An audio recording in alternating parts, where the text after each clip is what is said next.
British film celebrities gathered outside a West End cinema today to plant their palm prints in cement as a permanent memento of our screen heritage. It comes at a time when some fear that might be just about all that's left of the British film industry. But even with production at an all-time low, there are signs that the industry might escape with one mighty bound in the final wheel. Stephanie Davis reports. Some of the darlings of the British cinema record their palm prints for posterity outside the Prince Charles Cinema. 7 years ago, a pavement of film stars' prints was set up nearby to commemorate British Film Year. It mysteriously vanished during the redevelopment of Leicester Square. Its disappearance is seen as a metaphor for the state of the British film industry. Feature films financed wholly in Britain dropped from 54 in 1985 to just 12 last year.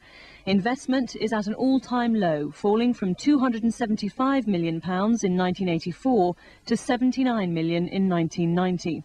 Ironically, cinema going in Britain is booming. Nearly 100 million tickets were sold last year, the highest figure for 11 years. So why is the industry in the doldrums? We're in a sad state because there's no money. And we don't have the opportunities of the French or the Germans, who are very heavily subsidised by the government. The government don't help us with any money, do they? It's the usual things, lack of money. And I don't know why, because we're the best, the greatest technicians, everything, you know. I mean, how can we make those silly films like Carry Ons in 5 weeks? Because we have the best technicians and actors. Not everyone needs cash. The sex comedy The Pleasure Principle is the first film by London producer David Cohen. He raised £200,000 for the film with a bank loan and has now sold it to 9 countries. But he says the critics could be more positive. I think we need more cinemas, both in London and out of London.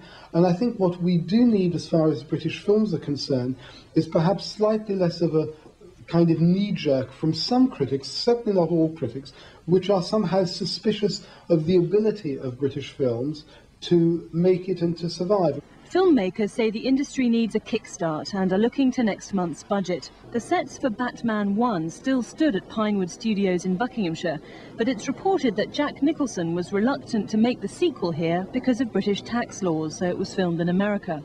The British Film Commission, newly set up to encourage foreign investment in British films, believes the budget must be one for movies. It's a great problem to us when we think in terms of competing with Europe, that every European country, as far as film production incentives are concerned, has something to offer. That is why there are so many European co-productions that do not have Britain, sadly, as one of the co-producers. We have nothing to bring to the table.